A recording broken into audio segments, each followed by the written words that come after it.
भाकपा माले के द्वारा शुक्रवार को गांवा प्रखंड के हटिया मैदान में छात्र युवा पंचायत का आयोजन किया गया।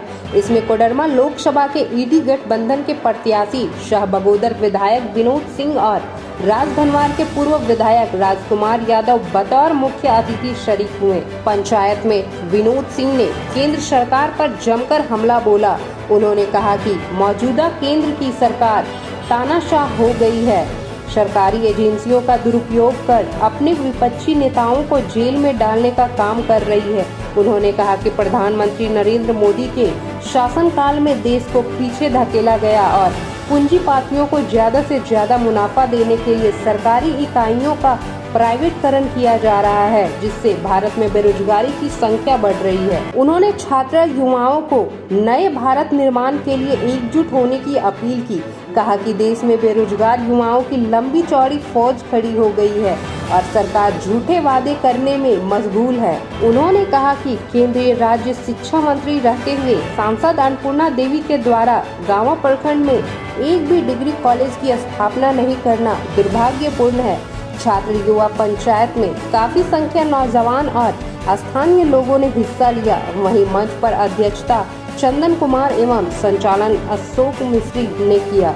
वहीं मौके पर कन्हैया कुमार, शकलदेव यादव, नागेश्वर यादव, जिला परिषद पवन चौधरी, आनंदी यादव आदि कार्यकर्ता उपस्थित थे। आपका संसद कैसा हो? विनोद सिंह जैसा हो। लाल सलाम, लाल सलाम, विनोद सिंह को लाल सलाम, लाल सलाम। आपका संसद कैसा हो? विनोद सिंह जैसा हो।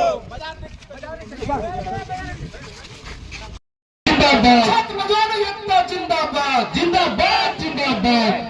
साथियों, हम लोग जिनका लाल सलाम, लाल सलाम, लाल सलाम, साथियों को लाल सलाम अभियान चला रहे हैं, प्रत्येक घर में जा रहे हैं।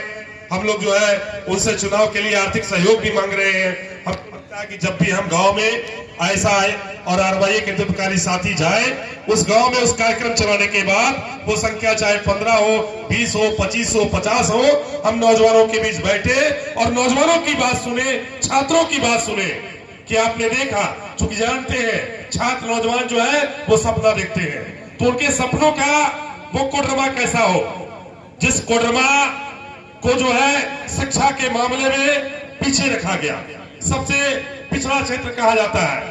रोजगार के मामले में आप देख रहे हैं कि यहाँ लोग प्लान करने को विवश है।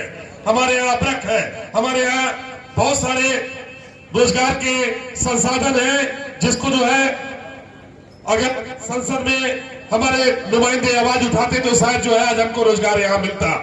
तो साथियों, हमारे बहुत सारे वक्ता हैं और वो आपको तमाम देश और राज्य की राजनीतिक परिस्थिति के बारे में आपको बताएंगे। हम आपसे यही अपील करना चाहते हैं कि आज हम लोग जो यहाँ छात्र युवा पंचायत कर रहे हैं, इसकी सार्थकता तभी है कल से ही आयसा और आरवाई के जो गांव के नेतृत्वकारी साथी हैं, जो तीसरी के नेतृत्वकारी साथी हैं, वो कल से गांव में जाए और गांव में जाकर नौजवान क्या सोचते हैं, नौजवान किस तरह का सांसद चाहते हैं, नौजवान किस तरह का प्रतिनिधि चाहते हैं, छात्र किस तरह का प्रतिनिधि चाहते हैं, इस तरह का एक संवाद कल से हम लोग शुरू करें, इसी उम्मीद और विश्वास के साथ कि आने वाले 2024 के लोकसभा चुनाव में इस बार छात्र नौजवान जो है, जो छात्र नौजवानों की आवाज उठाता है, जो छात्र नौजवानों के सवाल पे, वो चाहे नियुक्ति के सवाल पे, चाहे बहाली के सवाल पे, या फिर जो है जो रोजगार पर डाका डालने वाली ताकतें हैं उसके खिलाफ जो है विधानसभा की पटल पर रखने वाले कॉमरेड विनोद सिंह को इस बार कोडरमा लोकसभा से छात्र नौजवान और तमाम जो किसान मजदूर है वो लोग भारी बहुमत से जिताकर दिल्ली भेजेंगे। इसी उम्मीद और विश्वास के साथ आप तमाम लोगों को लाल सलाम, इनकलाब जिंदाबाद। धन्यवाद। अब हम अगले वक्ता के रूप में आरवाई के खाली है और सरकार नौकरी का नारा देकर सरकार युवाओं को जो है शब्द बात सत्ता में आ गई, लेकिन इन पदों के भरने के पर और जब आप नौजवानों की बात करें, उनके भविष्य की बात करें, तो इससे पहले इस मुल्क में कोई ऐसी हुकूमत नहीं बनी थी जिसने इस मुल्क के नौजवानों के ऊपर, इस मुल्क के विद्यार्थियों के ऊपर इतने बड़े इस मुल्क में पहली बार ऐसा हुआ, आजाद हिंदुस्तान में इस मोदी के शासन में सबसे ज्यादा बेरोजगारी देखा।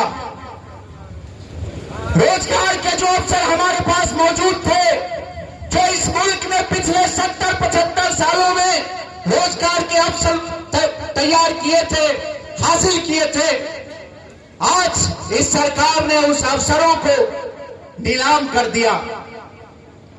कई पीढ़ी के संघर्ष के बाद लाखों लाख छात्र नौजवान इस लायक हुए कि वो नौकरियों के फॉर्म भरने लायक हुए, कि वो नौकरियों के फॉर्म भर सकते हैं। लेकिन इस सरकार को यह बात मंजूर नहीं था।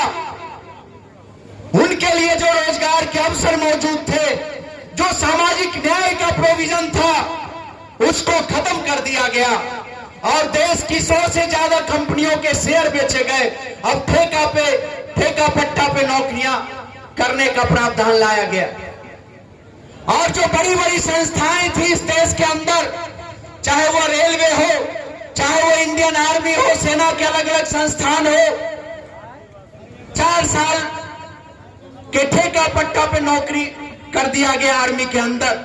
30 से 40 हजार नौजवान हर साल नौकरियों में जाते थे। रेलवे में 30 से 40 हजार नौजवान हर साल नौकरियों में जाते थे।